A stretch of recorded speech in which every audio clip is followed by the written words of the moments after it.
about water and urban places. This is Ideanthro.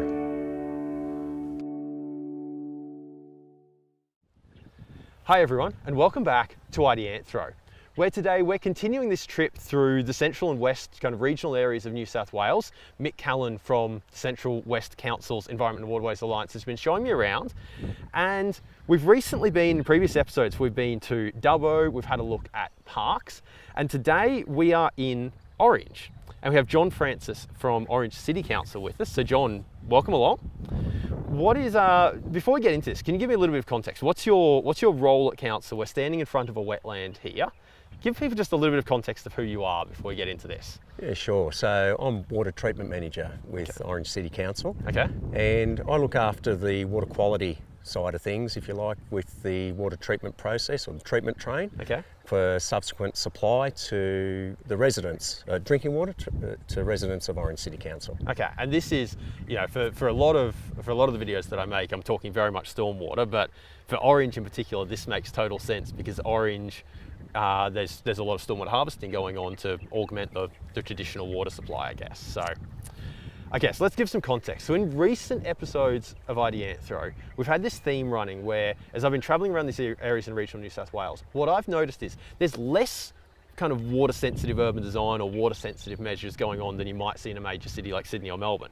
But what is in the ground, whether it's in like a little place like Gilgandra or whether it's in Dubbo or Parks or today in Orange, what I'm seeing is what does get in the ground is really nice and seems to be here for really logical reasons. It's like there was a really definitive driver, and therefore something nice has ended up in the ground, and it's like it feels right. And that's exactly the case today. We're at a wetland here that harvests stormwater to then re-inject for non-direct potable reuse. So it's potable reuse of stormwater here. Can you tell me a little bit about this site? Actually, tell me the name of this site because it has already slipped my mind. And tell people a little bit about that. Yeah, sure. So we're at Somerset Park Wetland. Okay. It's one of 4 wetlands that we've got in the Ploughman's catchment here in Orange. So we've got 2 main creek catchments. One is Blackman Swamp Creek and the other one's Ploughman's. So this wetland is a constructed wetland, and it was built in about 2009, 2010. And the real driver for that was the millennium drought, so the very dry times we had in the mid to late 2000s. And the purpose of the wetland, apart from my perspective, apart from providing a lot of benefits around biodiversity and recreation and aesthetics and whatnot, is to provide a source of raw water for our potable supply, as you've mentioned. Yep. The way that it works is that water flows down Ploughman's Creek. In this particular wetland, there's a few different zones that it travels through. Once it is cleaned by the processes of the wetland, if you like, and flows downstream, we then harvest it at a fairly slow rate over about 3 to 4 days. Okay. So from there, we transfer to a treatment pond, clean it up a bit further before we put it into our main raw water supply. Gotcha. And so this is fairly unique. Certainly not alone in the world as the only instance of this happening, and certainly a really appropriate use for stormwater. Can you tell me what fascinates me a little bit here is, you know, the technical of how the wetland works and that stuff is totally fine, but the story of how this came to be, like what was the set of circumstances that led to this reasonably unique site getting in the ground, getting built, getting up and running? Yeah, sure. So we, as I mentioned before, we've got 2 main creek catchments. The first stormwater harvesting scheme that we put in was in the Blackman Swamp Creek catchment, where we essentially put in a semi-permeable weir and to detain the water and pump it out during following a rainfall event. So really skimming the water off the top of the hydrograph, if you like. Following that, we thought we'd get smarter with the Ploughman's Creek catchment, and essentially we looked at what other benefits we could get from a similar process, and I've mentioned a few of the advantages you get from constructed wetlands. To get to the stage where we're at, we identified the possible areas for constructed wetland. We went through a multi-criteria analysis process to see which ones stacked up, and we used some experts to guide us with that. This is a result of one of the sites. Gotcha. And so stormwater as a choice for augmenting potable water supplies, you told me a story before off camera, essentially in the drought. So for Orange, the context is there's a water supply dam not too far from the city, but it's fairly high up in the catchment. Correct me if I get any of this wrong. So, and during the Millennium Drought, it was just so dry that it's not like Orange wasn't getting rain, but there was not enough rain to generate runoff into the dam. So the dam supply is dropping. There is some bore water supply in Orange, but not a lot, not large quantities of it. But you told me a story about standing outside of the pub one night as there's stormwater running there. What was that story? What's that? So the context of that is that the residents of Orange, and myself included, we were seeing what was fairly regular rainfall, but we weren't getting runoff from our traditional rural areas, which is the traditional catchment for Suma Park Dam. Okay. Suma Park Dam is our main raw water supply. So despite the rain and the assumption that would be running into Suma Park Dam, it just wasn't happening. At the same time, that rainfall would be gushing down the gutters, flowing on down the various creek systems, and people were observing that and going, well, there must be water flowing in to Suma. It just wasn't the case. So it became an interesting case where people from the community were going, well, harvest this, please. And by the time we did put in the schemes, and it was a case of, well, it's about time you got on with it. So where a lot of places got that objection to harvesting stormwater, particularly for potable use, or in our case, indirect potable use, we really didn't have that, and indeed we had, it was a bit the opposite, where we had the pressure on us to get it in the ground and get it going. Yeah. So does this start to tie into the concept of timing? So was it a case of like right place, right time for this particular concept? You know, with the drought, with residents seeing stormwater as a resource, to what extent was that just the timing important? Timing is huge, and there's a few key factors I believe. Others include people. You know, have you got the right people? Have you got the right political environment? And certainly we had support from our councillors in picking up and driving a stormwater through. But yeah, timing with respect to just how dry it was massive, to the point where we were in crisis, and that was significant.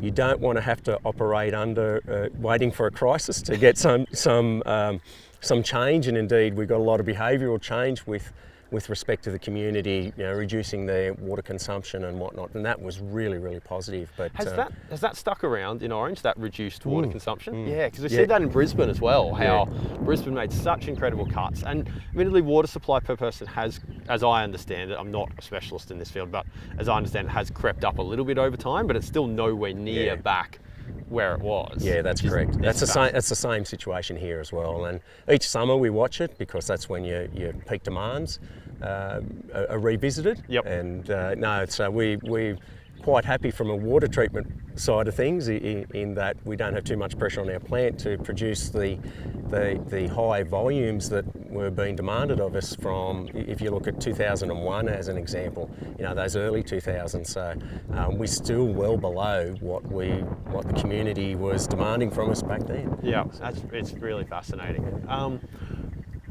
So one of the things that, as I've travelled around through these various different towns in New South Wales, that I've been mulling over is this push and pull between, okay, the best projects always seem to go in where there's a really clear connection between the drivers, and that leads to whatever the project is.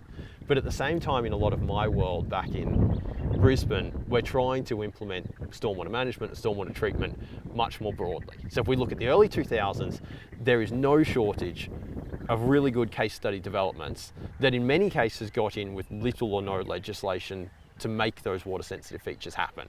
It was much more to do with, look, people saw the importance of treating and managing stormwater, they saw the technologies that could possibly do it, and they went ahead and did it. But more recently, we've got a situation where we now have legislation that pushes like all new development to do it, and the quality of outcomes isn't quite there. I've been trying to mull like how to deal with that paradox of the best stuff comes when there's a driver, but it's only a relatively small little pocket of good stuff, and how to balance that out against trying to get really good work on the wide scale. I haven't given you any chance to prepare for that question. Do you have any reflections on how possibly to deal with that conundrum? Noting that I did not give you any prep to think about Look, that. it's fine, that's fine. Look, at what you're talking about is change, I think, and trying to get change through policy or implementation of that policy or systems or whatever the case may be. And change can take time. I think that, and what I've learnt in time is that to get change moving through more quickly, you need to have more than one factor that aligns, or getting your ducks in a line, if you like, to use that analogy. That yes, we had the water crisis. We also had key people. We had good support from our local politicians. We had good support from the state government, and we had good consultants that we tapped into their knowledge and who were familiar with a lot of those good case studies around and familiar with the guidelines. So I think it's been aware of where you sit in your particular environment, and trying to instill that change is that it's not just about one person picking up and driving it through. You've got to know where your team is. Okay. You've got to know where your political will is. You've got to know where the money is. Okay. Do you have the money for change and for maintenance of that as well?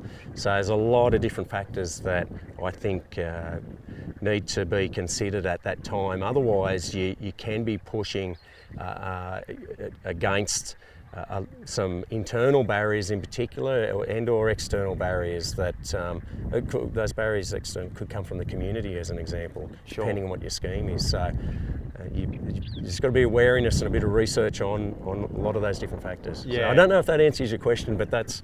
And sometimes, like, I think this actually ties in quite nicely. Like, it doesn't need to be a complete answer to a question to be useful. So for me, what I took away from that was, okay, needing to, if you recognise that there are multiple factors that need to come together for any sort of change, then when trying to instigate that, perhaps to take a step back away from the situation and try and look at it as impartially as we can whenever we're all caught up in it, and go, okay, what's the lay of the land? Yes. And then deal with it. So maybe that's the trick there, rather than just pushing and pushing and pushing. Yes.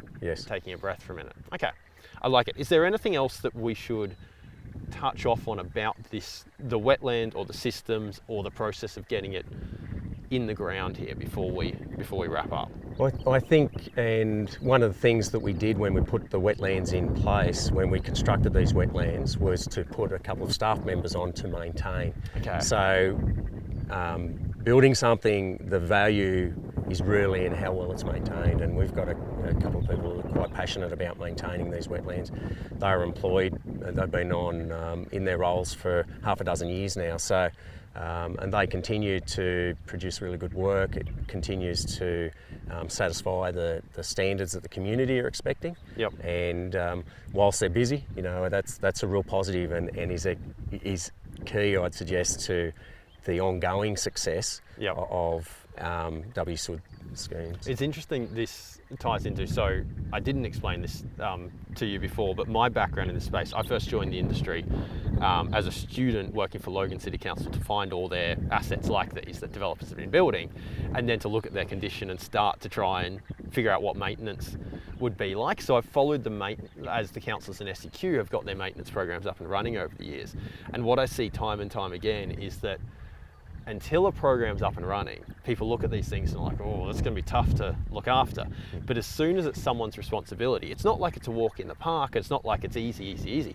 But as soon as it's someone's responsibility and they've got a bit of a budget to go and do it, they're able to get in there and take ownership. And I can think of some, like quite a number now of really good operators in Southeast Queensland who I know, who sound like they're in that similar sort of position as people you're describing, who do a really good job of keeping these sorts of assets running. And it was just a matter of taking the time of actually getting to enough of a crisis point that those councils went, oh wait, we actually have to look after these assets. And when they did, it's like, okay, we got a big backlog to fix, but we can slowly claw away at it. So. It needs to be factored in the early planning stages. So, I like it. Anything else we should?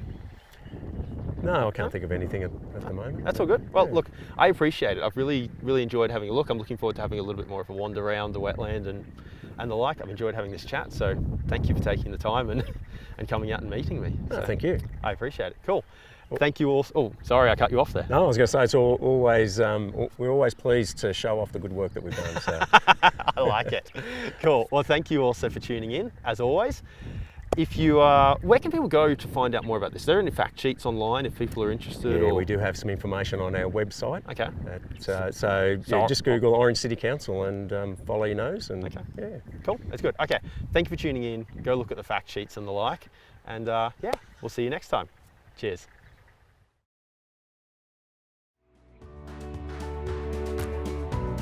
Before you go, our best episodes come from your questions. This knowledge base, these discussions that are Ideanthro improve with your contribution. So if there's a topic, an idea, a concept that you would like us to explore, come and ask us. You know where to find us. www.ideanthro.com/contact. You can find us on Facebook, YouTube, LinkedIn, and that place you get your good podcasts from. You know where to find us. We look forward to hearing from you. We'll see you soon.